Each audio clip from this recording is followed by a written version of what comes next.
Año 1590. Un barco inglés se acerca a la costa de una pequeña isla. A bordo, un hombre mira fijamente el horizonte. Se llama John White. Es el gobernador de la colonia de Roanoke, la primera colonia inglesa en América. Han pasado 3 años desde la última vez que estuvo aquí. 3 años sin noticias de su familia, de su hija Leonor, de su nieta Virginia Dare, la primera niña inglesa nacida en el continente americano.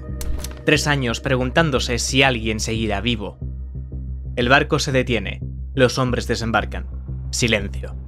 White avanza despacio. Espera escuchar voces, risas, algo que rompa el silencio. Pero no hay nada. Ni un fuego encendido, ni un saludo, ni una huella reciente. La isla parece dormida. Y entonces White la ve. Una palabra tallada en un poste de madera. Croatoan. Nada más. 115 hombres, mujeres y niños han desaparecido sin dejar rastro. Sin huellas, sin mensajes, sin respuestas. Aquel día nació el mayor enigma de América, el misterio de la colonia de Roanoke. En 1584 Europa vive una carrera por el control del mundo. Inglaterra y España se disputan el dominio de los nuevos territorios descubiertos en América. El 25 de marzo de 1584, Isabel concede una carta real a un hombre ambicioso y carismático, Sir Walter Raleigh. Su misión es clara: colonizar la costa norteamericana, reclamar esas tierras para la corona y, de paso, crear una base desde la que interceptar los barcos españoles que transportan las riquezas del Nuevo Mundo. Inglaterra quiere un lugar en el mapa del continente y lo quiere ya. Raleigh dirige todo desde Londres, y el 27 de abril de 1584, 2 barcos al mando de Philip Amadas y Arthur Barlow parten hacia el oeste. 3 meses después, alcanzan la costa de lo que hoy es Carolina del Norte. Allí descubren una isla que pronto pasará a la historia, Roanoke. Los ingleses desembarcan y entran en contacto con los pueblos nativos de la zona, los Secotan y los Croatoan, tribus que viven de la pesca, la caza y el cultivo del maíz. Los encuentros son pacíficos. Los líderes indígenas reciben a los ingleses con curiosidad y respeto. Antes de volver, los ingleses convencen a 2 nativos para que los acompañen a Europa. Se llaman Manteo y Wanchés. Uno pertenece a los Croatoan, el otro a los Secotan. Ambos viajan a Inglaterra y se convierten en los primeros representantes de América ante la corte isabelina. Allí, Manteo se muestra colaborador. Wanchés, en cambio, desconfía de los ingleses. Con el apoyo real asegurado, Raleigh organiza al año siguiente una expedición mayor. Es el primer intento de colonización inglesa en América. En abril de 1585, zarpa con unos 108 hombres a bordo. La flota llega en verano y desembarca en la isla de Roanoke, donde levantan un pequeño fuerte, Fort Raleigh. El plan de Lane es claro. No busca una comunidad familiar, sino una base militar. Desde allí podrán explorar el territorio y atacar los barcos españoles que navegan cerca del Caribe. El lugar parece perfecto. Los hombres construyen chozas y un almacén. Al principio todo parece ir bien. Cazan, pescan y comienzan a estudiar la zona. Gracias a Manteo, los colonos consiguen comida, consejos y rutas. Pero esa paz no dura mucho. La convivencia empieza a romperse cuando el hambre aparece. Las provisiones inglesas se acaban antes de tiempo y los colonos dependen por completo de los indígenas para sobrevivir. Empiezan a exigirles más maíz y pescado del que pueden ofrecer. Las enfermedades europeas se propagan entre los Secotan y los nativos interpretan esas muertes como una maldición traída por los extranjeros. El jefe Secotan, Pemisapan, decide trasladar su aldea a otro punto de la isla, lejos del fuerte inglés. En el campamento de Lane, los hombres llevan meses sin noticias de Inglaterra. El invierno se acerca. Las reservas de comida son escasas, la desconfianza crece por ambos lados. Llega el invierno y la colonia empieza a desmoronarse. El frío cala en los huesos y los hombres llevan meses sin ver un barco inglés. La comida escasea, la caza disminuye. El maíz que los nativos compartían ya no llega. Las provisiones guardadas se pudren con la humedad. Y la desesperación se nota. Las noches se llenan de rumores, discusiones, gritos. Lane sospecha que los nativos planean algo. Creen que Pemisapan prepara un ataque para echarlos. La paranoia se apodera de todos. Y entonces Lane toma una decisión desesperada. Ordena atacar antes de ser atacado. Quiere adelantarse al supuesto plan. Reúne a sus hombres, prepara una emboscada y lanza el ataque. El asesinato del jefe Secotan destruye cualquier posibilidad de paz. Las tribus aliadas se alejan. Los ingleses quedan completamente solos en una tierra que ya no los acepta. Pocos días después, cuando la desesperación llega a su punto más alto, aparece una flota en el horizonte. son barcos ingleses. Echan el ancla frente a Roanoke y desembarcan. Lane les explica su situación. No tienen comida, los nativos los odian y los barcos de suministro nunca llegaron. En pocas horas recogen lo poco que pueden llevar y suben a bordo. El 28 de junio de 1586, tras apenas 10 meses en América, abandonan Roanoke. Semanas después, el mar trae otro barco a Roanoke, el Sir Richard Grenville, el mismo que había organizado la expedición un año antes. Llega con provisiones frescas, armas y nuevos hombres, pero cuando desembarca solo encuentra silencio. El fuerte está vacío, los fuegos apagados, ni una señal de vida. Grenville entiende que Lane se ha ido. Aún así, no quiere dejar el lugar abandonado. Decide dejar a 15 hombres para mantener la presencia inglesa en la isla. Les promete que volverá pronto con refuerzos. Al mismo tiempo, Relic no se rinde. Mantiene su sueño de crear una colonia inglesa en el Nuevo Mundo. Esta vez, el plan es distinto. Irán a Virginia, lo que hoy sería Carolina del Norte. Ya no se trata de soldados ni de una base militar. Ahora son familias, hombres, mujeres y niños que cruzan el Atlántico con la esperanza de empezar una nueva vida. Son unos 115. Entre ellos viajan Eleanor Dare, su marido Ananias Dare y el gobernador John White, padre de ella. Relic le confía el mando a White. El 22 de julio de 1587, los barcos alcanzan las islas de la costa de Carolina del Norte, las conocidas Outer Banks. Antes de continuar, White decide hacer una parada en Roanoke. Quiere comprobar qué fue de los 15 hombres que Grenville dejó allí un año antes. Pero al poner pie en la isla, el entusiasmo desaparece. El fuerte está medio derrumbado, las chozas están vacías, no hay señales de vida, ni un arma ni un superviviente. El piloto portugués Simão Fernández, capitán de los barcos, se niega a seguir más al norte. Dice que los vientos son peligrosos, que sería demasiado arriesgado. White discute, pero la decisión está tomada. El grupo se queda en Roanoke. No era el destino previsto, pero no hay alternativa. Los colonos descargan las provisiones, entierran los restos de un hombre encontrado y empiezan a reparar el viejo fuerte. Pero nadie confía del todo en la isla. Los más veteranos ya conocen su historia. John White sabe que la supervivencia depende de una sola cosa: los nativos. Sin su ayuda no podrán resistir al invierno, así que decide recuperar la amistad con los Croatoan. Comienzan a intercambiar comida, enseñar rutas y ofrecer ayuda. Por primera vez, parece que la paz es posible, pero esa calma no dura mucho. Otras tribus no han olvidado el pasado. Los Secotan y sus aliados evitan a los colonos, los observan desde lejos y en silencio preparan su venganza. A finales de julio ocurre la primera tragedia. Uno de los colonos, George Howe, sale solo a la playa a buscar cangrejos. No vuelve. Al poco tiempo lo encuentran muerto, con varias flechas clavadas en la espalda. Los hombres de White sienten el miedo de inmediato. Saben que los Secotan están detrás. White organiza una expedición para capturar a los culpables. Manteo los guía. Se adentran en el bosque de noche, avanzan con antorchas, llegan a una aldea y atacan sin dudar. Pero algo sale terriblemente mal. No eran enemigos, eran Croatoan, sus aliados. El error es devastador, varias personas mueren. A partir de ese momento, Roanoke queda completamente aislada, sin aliados, sin ayuda, sin salida. Y aún así, en medio de ese caos, la vida se abre paso. El 18 de agosto de 1587, Eleanor Dare da a luz a una niña. La llaman Virginia Dare. Es la primera inglesa nacida en América. Llega el otoño y la colonia de Roanoke empieza a tambalearse. La ilusión del verano se apaga rápidamente y da paso a la dura realidad. La isla no es el lugar prometido. Apenas hay fuentes de agua dulce, la caza escasea y la pesca no siempre asegura suficiente comida. El conflicto con los nativos ha cerrado cualquier posibilidad de intercambio. Los Secotan y otros pueblos se han ido tierra adentro, evitando cualquier contacto. Nadie aparece para comerciar, nadie ofrece maíz ni pescado. Hacen recuento y el resultado es desolador. Las provisiones traídas desde Inglaterra no alcanzan para pasar el invierno. Quedan solo unos sacos de harina, algo de pólvora, herramientas y unas pocas reservas de carne seca. 115 personas dependen de eso. Si no llega ayuda pronto, no sobrevivirán. La única salida es pedir ayuda a Inglaterra. El elegido para hacerlo es John White, con contactos directos en la corte. Si alguien puede convencer a la corona de enviar un rescate, es él. White duda. No quiere dejar a su familia en esas condiciones. Su hija Eleanor acaba de dar a luz. Su nieta Virginia apenas tiene días de vida. Pero todos saben que sin ayuda exterior están perdidos. La presión aumenta y al final, White acepta. Debe volver a Inglaterra.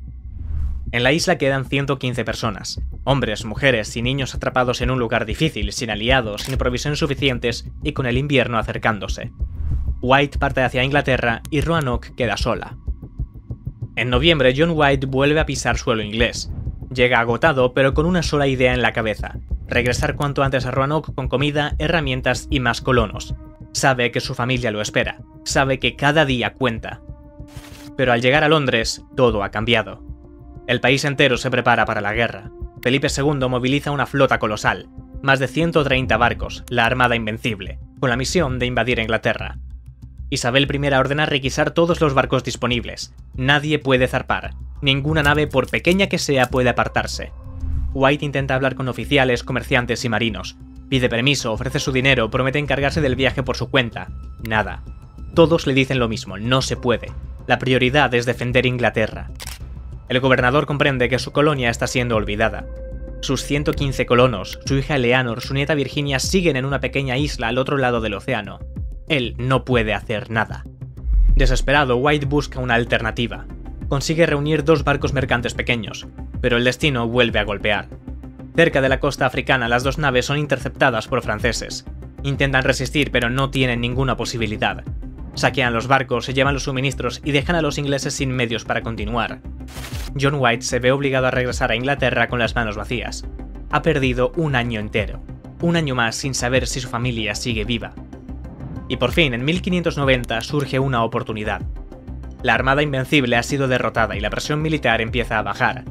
Raleigh consigue incluir a White en una flota corsaria que partirá hacia el Caribe. No es una expedición de rescate, pero hay un acuerdo. Al volver, harán escala en Roanoke. Es la única opción. En mayo, White embarca de nuevo. Los barcos Hopewell y Moonlight cruzan el Atlántico. Pasan las semanas, participan en ataques contra puertos españoles. White soporta las incursiones, la espera, la desesperación. Solo piensa en una cosa: volver a la isla. Y por fin, en agosto, el sueño se cumple. La flota se acerca a la costa americana. Entre la niebla, White logra ver la silueta de la isla de Roanoke. Su corazón late con fuerza. 3 años después, vuelve al lugar que dejó atrás. 3 años después, regresa para cumplir su promesa. Al tocar tierra, el aire huele a sal y madera húmeda. El silencio es absoluto.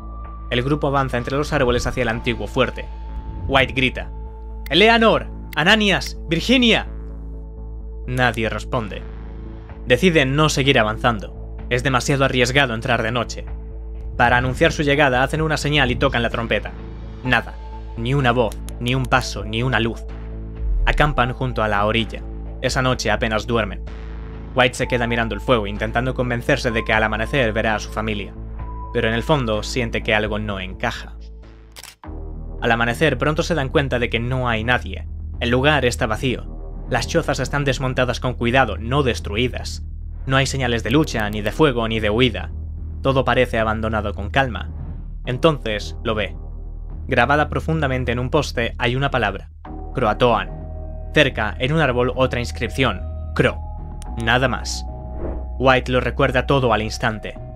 Antes de marcharse había acordado que si abandonaban la isla grabarían el nombre del lugar a donde fueran. Y si lo hacían bajo amenaza, añadirían una cruz. No hay cruz, solo la palabra Croatoan. White entiende el mensaje. Mira a sus hombres y grita: ¡Están en Croatoan! Por fin hay una pista, una posibilidad. Pero, ¿por qué? ¿Qué les ha obligado a hacerlo? ¿El hambre? ¿La falta de suministros? ¿Un acuerdo con los nativos? ¿O algo más? Antes de partir inspeccionan el terreno. White encuentra varios baúles medio enterrados. Son los suyos. Los mismos que escondió 3 años atrás antes de zarpar. Ahora están abiertos. Dentro los libros están rotos, los mapas empapados por la lluvia, las herramientas oxidadas. No hay ni una nota ni una carta. White da la orden de reembarcar. El plan es claro: navegar hasta la isla Croatoan a unos 80 kilómetros al sur y comprobar si los colonos están allí. Pero el mar tiene otros planes. Cuando van a salir, el cielo se oscurece. Un viento repentino levanta olas gigantes. Las velas se desgarran, las cuerdas se rompen. El barco pierde el ancla y queda a la deriva. Toman una decisión: no irán a Croatoan. Temen perder los barcos. 2 meses después llegan a Inglaterra. El viaje de vuelta ha sido largo. En Londres su informe cae como una bomba. 115 colonos desaparecidos, entre ellos su propia familia. Walter Raleigh, impulsor de la colonia, recibe la noticia. El proyecto que debía marcar el inicio de la expansión inglesa en América se ha convertido en un misterio. Ha perdido hombres, dinero, reputación y quizá, algo más importante, su oportunidad de dejar huella en la historia. Aún así, Relic no se rinde. Tiene poder, contactos y orgullo, quiere respuestas. En 1602 organiza una expedición secreta al mando del capitán Samuel Mace. Oficialmente, el viaje tiene un propósito comercial: recolectar sasafrás, una planta muy valiosa por sus supuestas propiedades curativas. Pero la misión real es otra: buscar cualquier rastro de los colonos de Roanoke. Los barcos parten de Inglaterra, cruzan el Atlántico y llegan a las Outer Banks. Pero el mal tiempo les impide acercarse. Las corrientes son peligrosas, las tormentas se intensifican. No pueden desembarcar, no alcanzan Roanoke. Regresan sin respuestas. Relic insiste, pero su tiempo se agota. Acusado de traición, acaba en prisión. Con su caída desaparece también cualquier intento oficial de resolver el enigma. La búsqueda se detiene. Pero no solo los ingleses se interesan por Roanoke, también España. Durante los años siguientes, los informes sobre la colonia inglesa llegan a oídos del Imperio español. Los españoles temen que los ingleses hayan creado una base secreta desde la que atacar. Para ellos, Roanoke no es un misterio, es una amenaza. En 1590, el mismo año en que White descubre la colonia vacía, un explorador español llamado Vicente González navega por la costa. Llega a la bahía de Chesapeake, explora la zona y no encuentra nada. En el viaje de vuelta se topa por casualidad con Roanoke. Ve el fuerte abandonado, las empalizadas caídas y algunas construcciones vacías. España, sin saberlo, acaba de pasar de largo ante el mayor misterio colonial de la historia.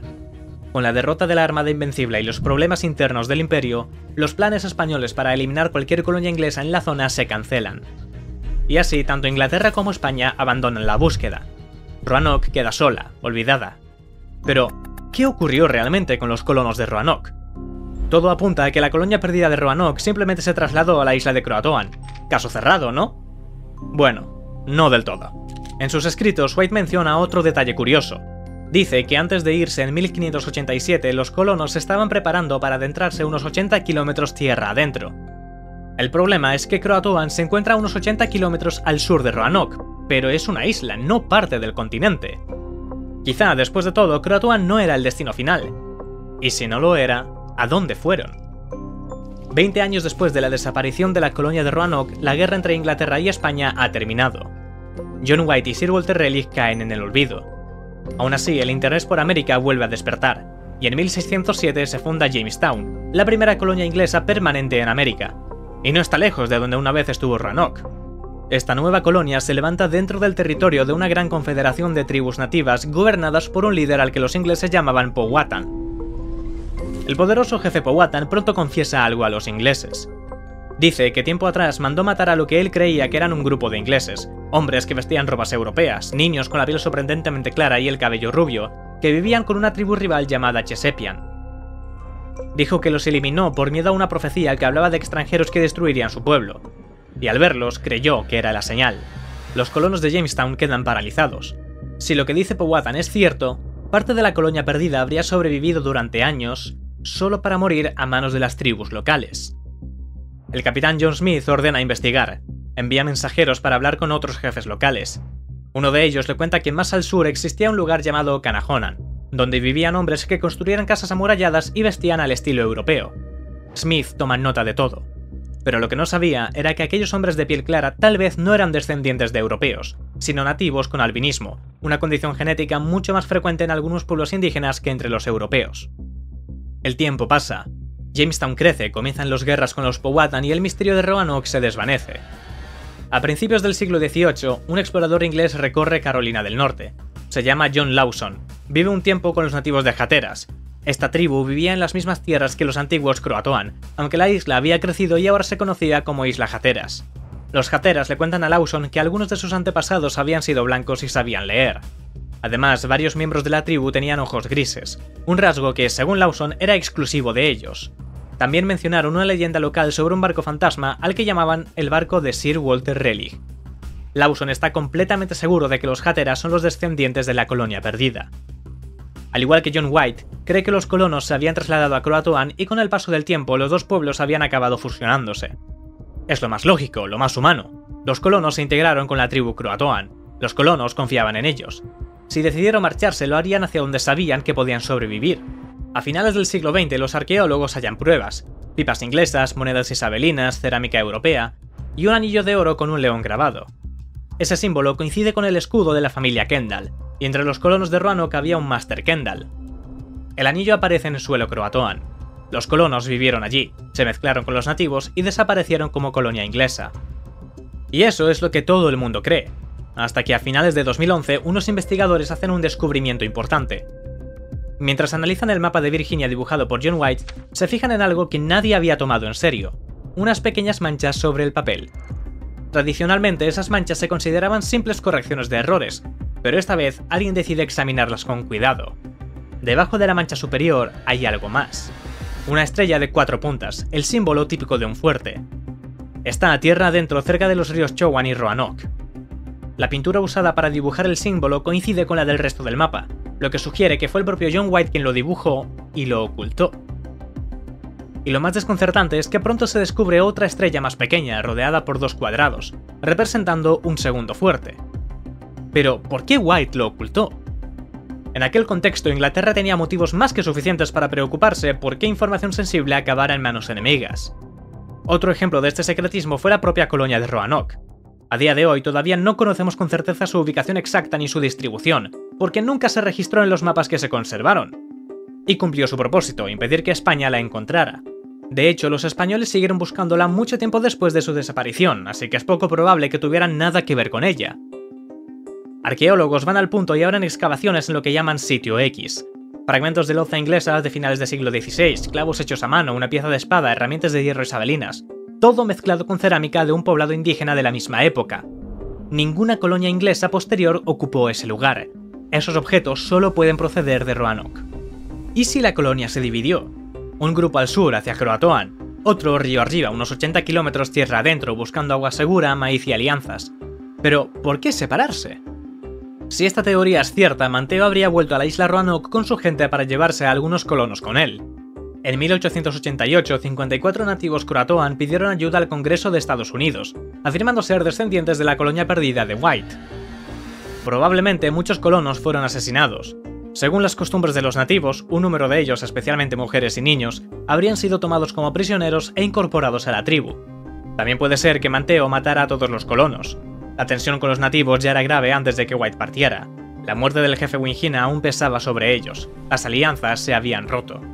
Y entre 1587 y 1590 los ingleses estaban completamente solos. Pero nunca se han encontrado fosas comunes que respalden la idea de que más de 100 personas fueron asesinadas.